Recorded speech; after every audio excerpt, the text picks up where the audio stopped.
Insua, as Nuno mentioned. I work for Nodejitsu, and I'd like to talk to you today about how I build hardware with JavaScript.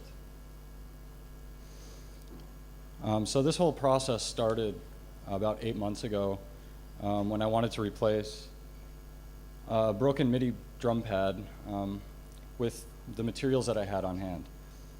So thus was born the TempPad revision 4. There were iterations before this. They're at that URL, tempr.com/project/tempad. But basically, this was the first working drum pad with pressure sensitivity. And I achieved that by using foam that pressed into recesses where infrared LED emitters and detectors were interacting. And by pushing down on the foam, you would actually break the beam of light. And I could actually measure the amount of light that was broken so I can get some sort of pressure sensitivity out of it. This thing used an Arduino Uno. And I was actually using the packaging foam from a MacBook. I mean, just stuff that I could find, and it worked. And to show off my awesome soldering skills 8 months ago, this is what they looked like, and they were bad. I didn't use a breadboard, I just kind of air wired everything, and that's what we have. So fast forward 8 months, and this is what I've created, TempPad 4 Mega. And so this is a few iterations later. It's all custom built by me. And one of the things that I'm noticing, or that you might notice about this, is that there are square holes now, and there are silicone buttons, and the buttons are no longer recessed. This was all achieved by one tool, the CNC machine, or computer numerical control, which to me is not very descriptive. To me, a CNC machine is basically a physical extension of a computer, giving you the ability to actually move something precisely in the physical world. So you're going from the digital, moving bits around, to moving physical things and doing physical actions.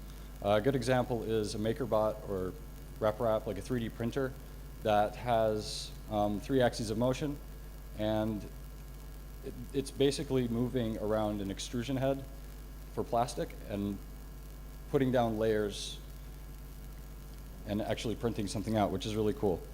The other option, 3D printing is additive. The other option is a 3D mill or router or lathe.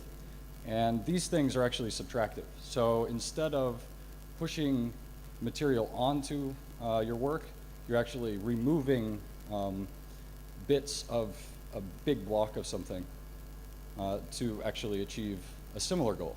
You're still trying to make something physical in 3 dimensions.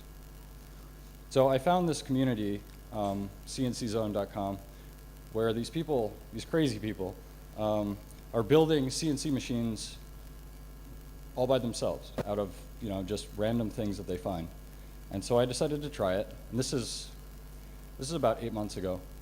And as you can see, it's a beast, right? It's all built out of wood, aluminum, and like some other stuff. But it's really big. It's really slow. It's not square. There's no repeatability, meaning if you make the same cut twice, it won't necessarily do the same thing, which is kind of, it goes against the point of what it's supposed to be trying to do. So I tore it down. And when I had it all apart, I realized, like, oh my God, like, what have I created? Because there's so much stuff here. And I realized, like, half of it is not even needed because, I mean, if you do it right, you don't need all of this extra stuff. I kind of just approached it as, okay, I'm going to build the x-axis, and then I'll just go from there. And when I ran into a problem, I just threw more stuff at it, and that's obviously not the way to go. So I took another stab at it and came up with CNC R2, which is mostly aluminum. It's got a water-cooled spindle. which is very nice. It's actually repeatable, and it's about 10 times faster. So this thing is exactly what I needed initially, but the first CNC worked. I was able to actually build the T-pad for Mega with the original CNC machine.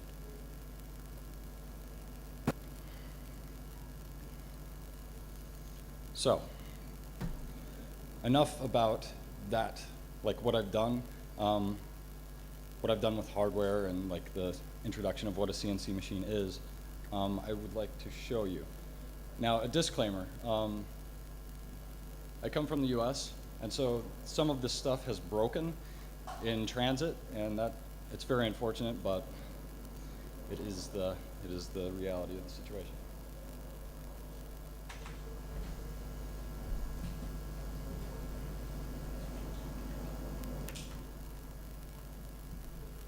Okay, so I built this thing called Nodejitsu, and basically what it is a G-code interpreter, which is what most CNC machines use to basically position things in three-dimensional space.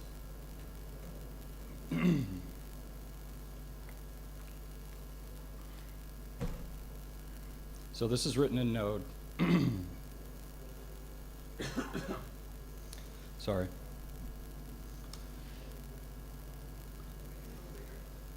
Yes, I can. Okay. So, like I was saying, G-code. It's a line-based protocol that communicates over serial. I mean, it's very simple. It's like G1, X10, and then you can give it a feed rate. And you can also put Y's in here and Z's and all this other stuff. Let's see if this will work. Yeah. Okay, so, I mean, this thing can go much faster. Oh, it's not very fast. It's a little better. And Y works, I mean, 100. Back to 0. Okay, so that's G1, right? It's like position the tool that you're working with at this X, Y, and Z. At this feed rate. Like move over there at this feed rate, and there you go. There are other commands, such as M4. Oh, that's not going to work.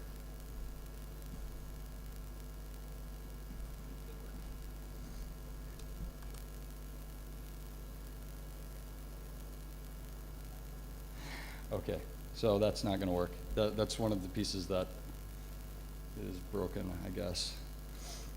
Okay. Back to the slides. Okay, so this uses the Node REPL, Node serial port, Arduino Uno, which is running Gerbil. And Gerbil is basically a G-code interpreter that turns the stepper commands, or it turns the G-code into stepper commands, basically pulses and direction. Because a stepper motor, like a DC motor, it works kind of like a DC motor, except instead of turning just freely, it actually steps 1.9 degrees in most cases. So you can get precision, motion out of that, which is nice.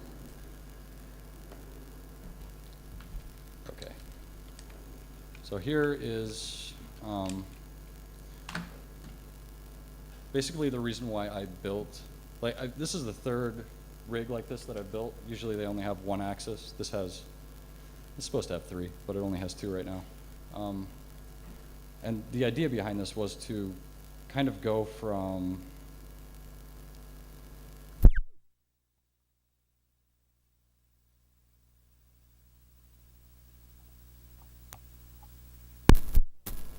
just been one of those days.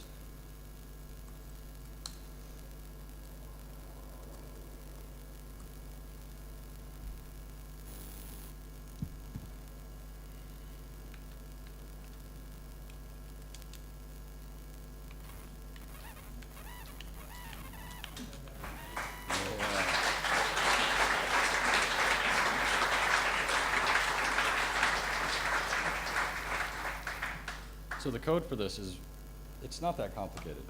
I mean, I'm using Gamepad.js, which kind of unifies all of the Gamepad APIs and like provides key or button mapping and joystick mapping, so you can just kind of, do things.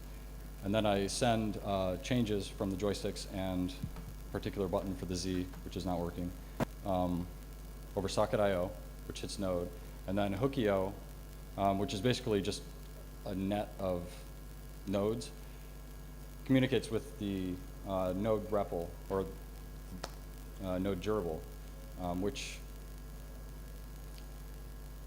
does what it does best, which is make this machine move.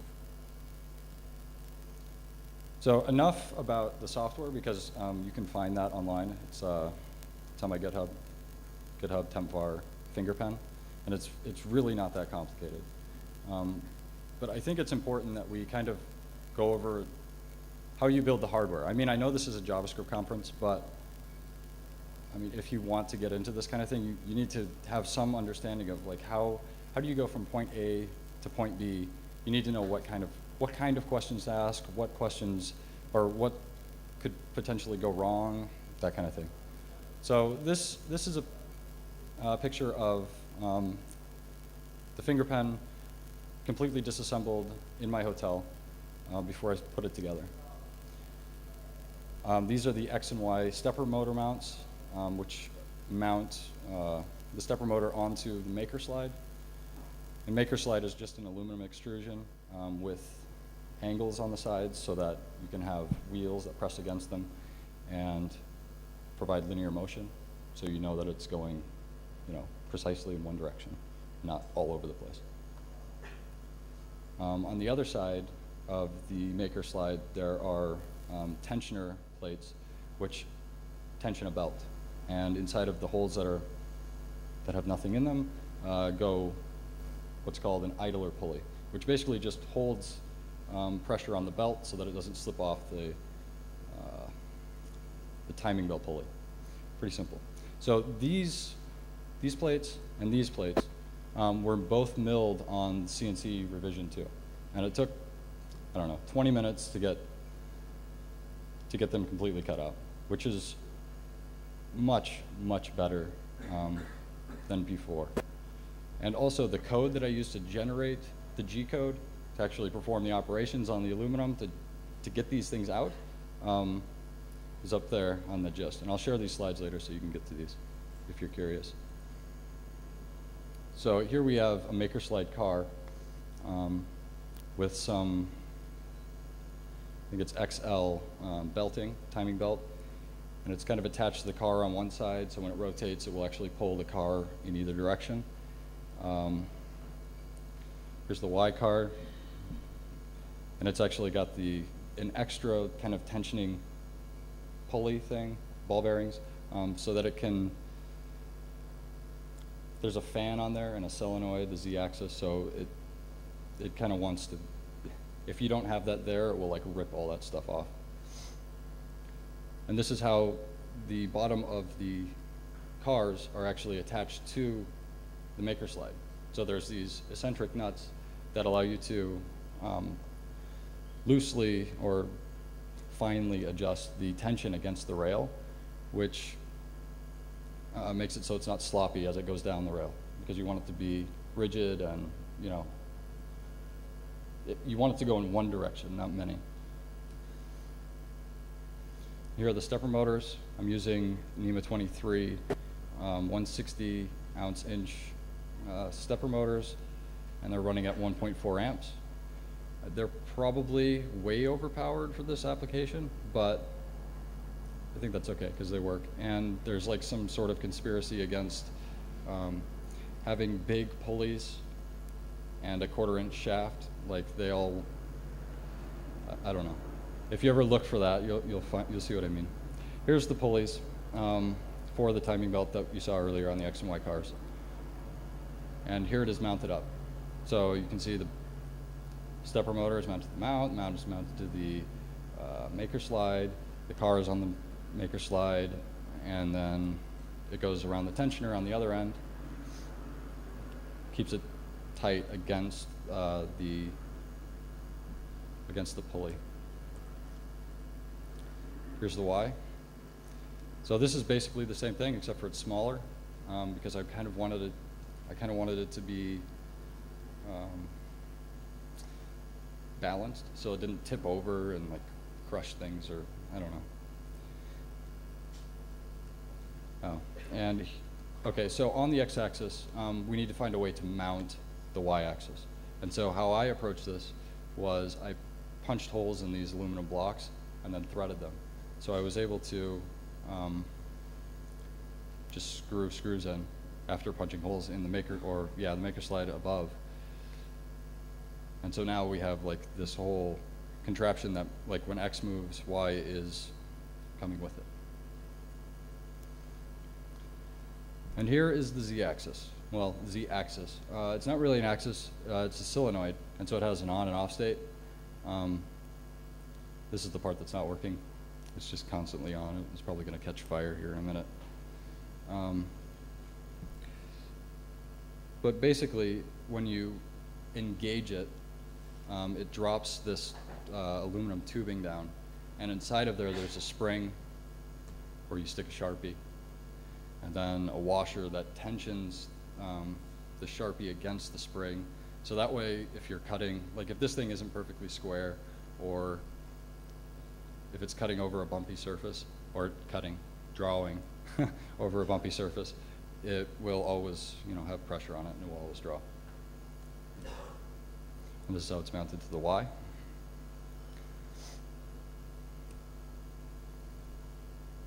And there it is. I mean, it's the same thing that's up here. Unfortunately, the Z doesn't work. Okay, here are the electronics, and this part is fairly important.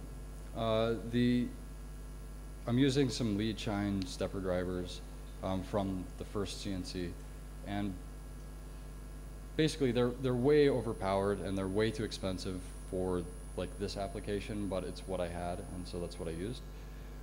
But basically they go up to like 6 amps and like way overrated for what I'm trying to do. But essentially, no matter what stepper driver you get, it's always going to be the same. There's going to be 2 pins most of the time, one for pulses and one for direction. And then you can say, well, if you want to go one direction, then you turn it on and then you pulse. And if you want to go the other direction, you turn it off and you pulse. So it's very simple to kind of interact with. The only problem is you have to push like a lot of current, and you can't do that directly with the Arduino. It just doesn't have enough power.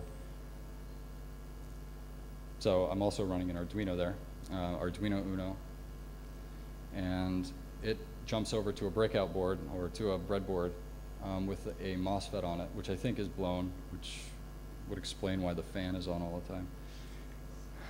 But basically, it's the same kind of concept. It's just on or off, and it's kind of like a relay, and it basically says, if I'm on, then I'm letting.